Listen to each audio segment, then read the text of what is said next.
Kita berjumpa kembali di segmen terakhir, segmen kelima di Talk Talk So. Kita masih dengan narasumber kita Pak Bung Abdul Baban dan Pak Bupati Jayapura Matius Awito.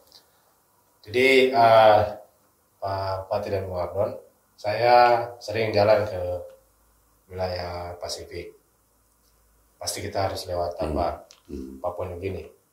Dan saya sering cukup lama waktu tinggal di sana, memperhatikan, pelajari, bergaul dengan mereka. Saya lihat satu hal yang beda yang mereka punya tanah itu sulit sekali dikuasai orang lain. Berbeda dengan di kita sini.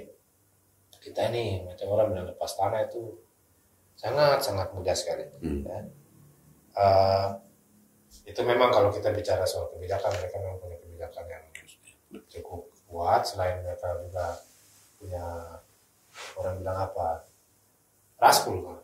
Jadi kan saya pikir mungkin memang kita orang Papua ya perlu raskul kan, supaya bisa jaga topu tanah-tanah ini, supaya orang tidak ini. Tapi intinya bahwa kenapa kita ini begitu mudah melepaskan barang yang seharusnya dari legasi kita ini, dari warisan kita kepada kita punya orang-orang ini, terlepas dari kepentingan pembangunan, tapi seperti hutan-hutan yang orang begitu mudah. Lepas saya pergi liputan Al Jazeera, buat berita tentang Al Jazeera, itu akhirnya kita kasih judul Selling Out Papua, West Papua. Itu memang kita anggap sudah menjual Papua nih, kita sudah menjual Papua. Itu di Merauke ya, dengan lahan sawit dan segala macam, mana mereka jual tanah, kemudian orang ambil kayunya, terus masyarakat tidak dapat apa-apa dan kemudian berkelahi sendiri. Jadi yang intinya saya ingin pernyataan dari Pak Bupati dan Bung Abdul itu tentang bagaimana ini legasi ya, tanah itu legasi. Kita mau buat apapun kalau kita menguasai tanah itu pasti bisa terjadi. Jadi mungkin dari Pak Bupati dulu, bagaimana masyarakat ini harus melihat tanah itu agar tidak mudah melepasnya. Memang tanah ini sebenarnya ya, kalau kita pelajari adat secara baik, tanah ini jahat. Itu melekat dengan kehidupan masyarakat. Dia tidak bisa lepas, apalagi dijual. Itu seharusnya begitu. Nah, tapi pemahaman ini tidak pernah diajarkan baik, tidak pernah diturunkan baik, mungkin karena lisannya dan seterusnya, dan tidak ada perhatian dari pemerintah atau gereja untuk memberikan pemahaman-pemahaman yang bersama terhadap hak. Karena semua orang apapun, orang semua bicara tentang tanah, hal yang sama, termasuk agama juga. Tapi dia sepotong-sepotong. Dan lebih parah lagi di masyarakat adat, tidak ada satu sistem yang bisa melindungi, bisa mengayomi, bisa memberikan pemahaman-pemahaman yang mendasar terhadap bagaimana mereka menjaga. Kita kekurangan di situ selama ini. Nah, tadi saya katakan bahwa pembiaran yang terlalu dengan berbagai prasangka seperti itu. Jadi ya, kita mempersalahkan siapa? Yang sekarang kita bisa lakukan adalah bangkit untuk memulihkan, menata kembali. Masih bisa. Jayapura kami ada sekitar berapa ya, 30-an lebih persen yang kita kelola ya. Masih banyak hutan yang kita bisa, masih belum tersentuh pembangunan. Nah, mari kita harus jaga. Ini yang dekat Wala, ada kabupaten-kabupaten yang jauh mungkin masih banyak. Saya pikir memang harus kita lakukan sekarang. Kalau tidak, itu konflik tidak pernah akan selesai di Papua. Karena ini konflik Papua ini kan konflik sumber daya alam. Ya, itu dia maksud saya. Begitu. Bukan konflik apapun. Ya, itu hanya cerita mati saja. Ya, itu kalian yang membesar-besarkan orang media bahwa ini begini, ini tentara, ini siapa, ini segala macam. Langsung aja udah, kenapa malu-malu bicara Majalah ini. Nanti kan mengarang saya. Jadi memang sebenarnya kadang-kadang saya juga pikir ya, ini kita nih dapat berkat atau kutukan ya. Kaya sekali kita sampai semua orang mau datang korek-korek mau dapat sesuatu di sini, baru kita sebenarnya tidak dapat apa-apa. Nah, Bung Abdul, soal tadi ya. Jadi Bung Abdul ini kan sudah berkeliling seluruh Indonesia dan berkomunikasi atau bersosialisasi, berinteraksi dengan masyarakat adat di seluruh Indonesia. Jadi menurut Bang Adun sendiri bagaimana masyarakat adat itu harus melihat sumber daya yang mereka miliki itu. Jadi supaya ini jadi legasi lah untuk kalau Ya. kalau sudah tidak ada lagi kan ya apa gunanya dari masyarakat adat? Kalau saya melihatnya itu ya, kayak tadi kalau dibandingkan dengan PNG misalnya, kalau dari sisi peraturan sebenarnya sama kuatnya kita. Ya. Tapi memang politik mereka lebih solid karena kan kalau mereka kan ya PNG sesama mereka, nggak ada struktur nasionalnya. Oke. Ya. Sehingga dia memang lebih solid. Jadi secara politik kesolidan itu penting. Nah ini yang saya lihat di Papua itu tidak solid. Anak-anak adat yang masuk jadi politisi, dia disconnected dengan masyarakat adatnya.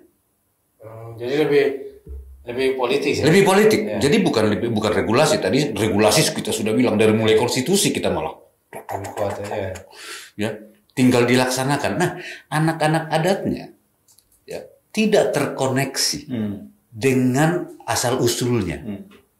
Jadi lebih banyak anak-anak adatnya terkoneksi dengan partai politiknya. Jadi orang seperti saya sebenarnya tidak cocok menjadi anggota DPR. Karena saya sudah tidak terkoneksi dengan ya, itu dia. Menurut saya semua orang bisa asal aspirasi itu ya dia sadari dirinya aspirasi dia hadir di sana karena dia dari masyarakat adat.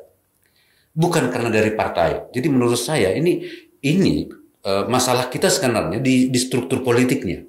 Ini problem kan? Ya. Fraksi Otsus banyak yang gagal dari partai mas. Fraksi Otsus sekarang ini lebih hebat lagi DPRK.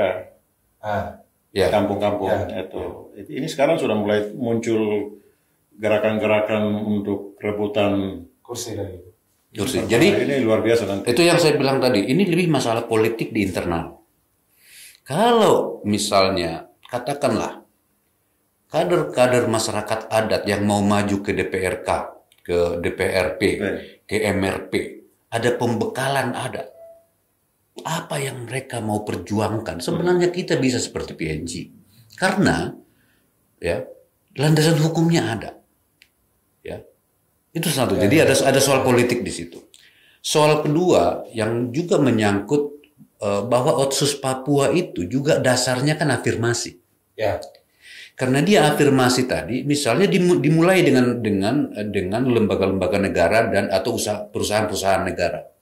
Misalnya 30% minimal staf karyawan harus orang asli Papua. Dan itu harus kebijakan, tidak bisa atas kebaikan hati. Ya. Dan menurut saya gubernur bisa melakukan itu asal lancar diskusi dengan MRP kan. Dari perusahaan-perusahaan negara dulu ke perusahaan-perusahaan swasta yang agak besar sampai ke toko-toko. Artinya ini kan proses pendidikan bagi orang asli Papua menjadi bagian dari sektor-sektor di luar sektor tradisional. Itu contohnya. Jadi dua itu aja. Jadi politiknya diberesin nih. Jadi gimana caranya supaya semua anak-anak adat Papua yang ada di partai politik melihat itu bahwa partai utamanya, parpol utamanya adalah masyarakat adat. Oke, terus Ya. yang kedua tadi? Yang kedua afirmasi. Kebijakan afirmasi itu menurut saya penting dan itu harus dilakukan. Ya. MRP harus aktif. Dan misalnya yang ketiga menurut saya, ini kan kita sudah ada data dasar ya yang dari Summer Institute of Linguistics, peta sebaran suku. Ya, 290 sekian itu. Nah, kenapa enggak MRP misalnya membuat maklumat bahwa inilah dasar pembangunan kita. Kan gitu kan? Kan kalau Bappenas malah sudah pakai pendekatan 7 wilayah adat. Tapi kalau provinsi misalnya mendeklarasikan, oke, di bawah setiap wilayah adat ini kan ada suku-suku. Karena itu pembangunan di level provinsi harus berbasis suku. Ya kan? Pembangunan di level kabupaten harus berbasis wilayah adat di bawah suku lagi. Sebenarnya itu ya akan keren banget Papua. Ya harusnya begitu ya. Ya. Bupati sebenarnya kalau kita bicara soal kita bermasyarakat ya. Orang asli Papua ya. Jadi ini cerita yang dulu ada satu hotel di Jayapura kota waktu dia mau buat hotel itu tahun 2007 2000 berapa ya, saya sudah lupa. Tapi dia bilang dia akan kasih kesempatan. Saya pikir mungkin hotel-hotel di Sentani juga gitu. Untuk 70%, 70% karyawan orang asli Papua. Kemudian ada mall juga di Jayapura juga. Sama juga begitu. Tapi 1 tahun setelah itu, pertama memang begitu. 1 tahun setelah itu, tempat Papua tidak ada lagi. Jadi saya tanya, kita bukan harus buat berita, kita tanya, kenapa seperti begini? Nah, mereka bilang, aduh, orang Papua ini yang kerja sini terlalu banyak izin. Ini izin apa ya? Izin ibadah. Bukan izin adat ya, bukan izin untuk adat ya. Satu minggu menurut mereka, kita orang ini ibadah 4 kali. Sementara mereka kan apa? Kerja sip-sipan. Jadi saya pikir ini tantangan kita. Jadi kita, ya Tuhan juga bilang berdoa sambil bekerja tuh. Ya kalau kita mau ibadah terus baru tidak bekerja, ya kita mau hidup bagaimana? Itu juga tantangan yang menurut saya harus kita lihat. Kalau Pak sendiri lihat itu bagaimana? Jadi memang harus kembali ke kampung. Nah, kita fungsi OB atau fungsi rumah adat ini harus difungsikan. Dan itu tempat membentuk karakter di situ. Kebaikan-kebaikan. Bagaimana menghargai orang lain, bagaimana kerja keras dan sebagainya. Tempat kita ada di situ, bukan di luar. Di luar sudah terlalu banyak hal yang kita tidak bisa kendalikan. Tetapi dalam sistem itu, nah itu yang kita sekarang terus sebut kembali ke kampung adat itu dalam rangka itu. Membangun kembali semua hal, tapi terutama adalah karakter. Dan anak-anak muda. Mulai dari sekolah minggu. Jadi sekolah minggu jangan ajar sendiri, adat jalan sendiri, kepala kampung dia jalan ke kota sembarang-sembarang. Nah ini harus jadi ini harus jadi satu tim melihat anak-anak itu. Tidak sulit begitu. Tapi karena ini tidak sudah masing-masing dengan gaya masing-masing. Nah ini yang kita sekarang dorong bagaimana duduk kembali ke kampung dan kampung-kampung adat ini harus difungsikan, dibenahi. Ini tidak mudah juga. Ini di Sentani sendiri juga, di Jayapura sendiri. Karena Bupati bicara kampung adat untuk apa lagi? Kampung sudah begini-begini. Saya bilang justru itu. Nah, tapi orang adat, mereka respon luar biasa. Jadi ini beda. Anak-anak yang sudah di luar yang tiap hari bicara politik, tiap hari ada bicara di media sosial. Sudah itu dengan yang orang kampung. Itu beda. Nah, karena itu kita kembali, coba bangkit. Nah, masih bisa menurut saya.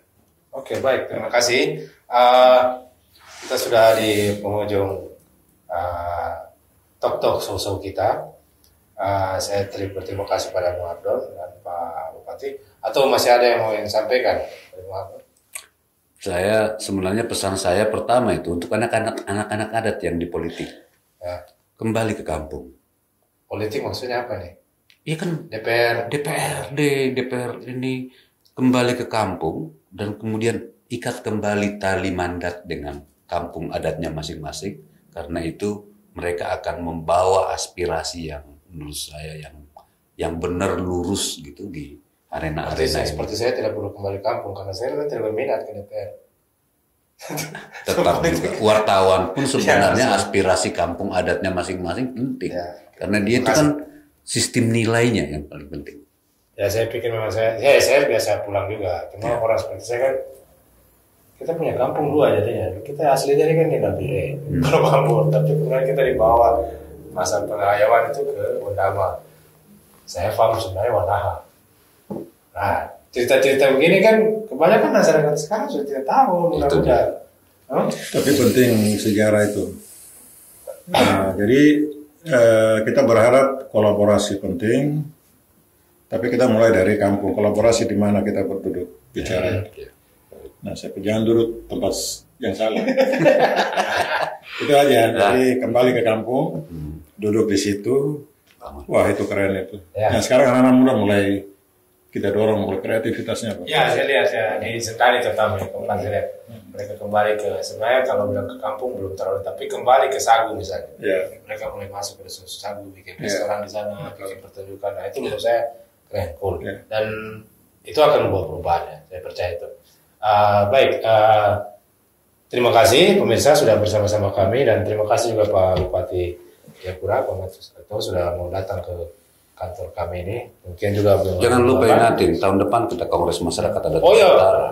nih kita tahun depan ada Kongres Masyarakat Adat Nusantara. Ini Pak Bupati sebagai ketua panitianya. Kalau nanti ada yang bermasalah datang ke Papua itu urusan Pak Bupati, penguasa bandara jadi. Oke, terima kasih sekali lagi. Saya sangat berterima kasih bisa hadir di talkshow kita. Semoga kita bisa berbincang-bincang di lain waktu. Selamat menyaksikan.